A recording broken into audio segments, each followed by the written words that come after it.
का हो साली जी, कहाँ की तैयारी बा हो? रघु न जीजा मैंने तैयार ना होखी।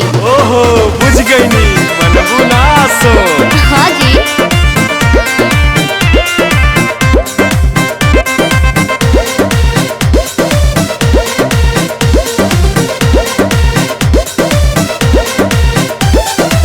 जातारू माई के दर्शन तू करे। हाँ जी। काहे के लगलू है साजे सवारे।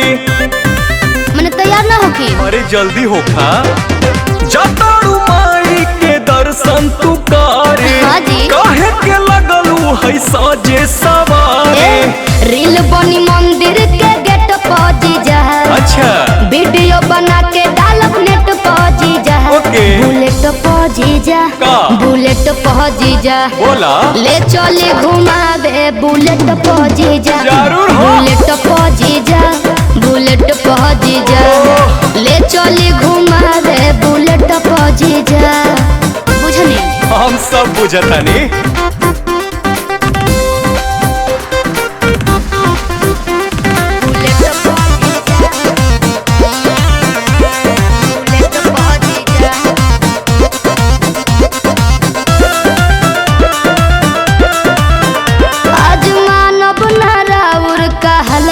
जीजा सूट पहन के तैयार बनी ललका जीजा।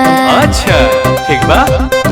ए जीजा जी सुना जौन कहबू खाए के साली उ घर ही लिया दे हबो। अरे ना जी। डेरी मिल्क कहा चॉकलेट दो पैकेट खिया दे हबो। मानम ना हम चॉकलेट पा जीजा। अरे चाउमीन चाट के प्लेट पा जीजा। बुलेट पा जीजा। का? बुलेट पा जीजा। बोला। ले चले घुमावे बुलेट पा जीजा। आहो। बुलेट पा जीजा। का? बुलेट पा जीजा। ले चले घुमावे बुलेट पा जीजा। अरे भागत काहे बनी? अरे कहाँ भागतानी।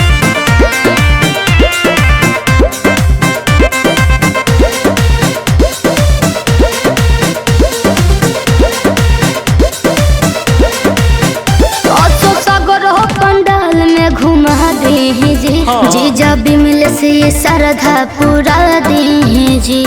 ठीक बनू फिर कुछ ना कहो।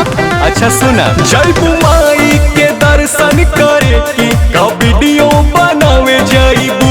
माना बतिया बिना पांडे के का मोबाइल भूलावे जाइबू।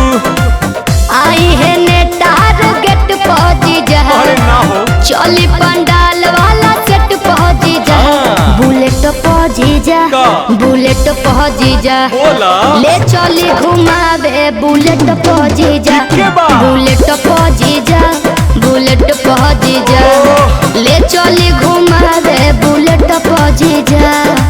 बुझनी अच्छा तो चला।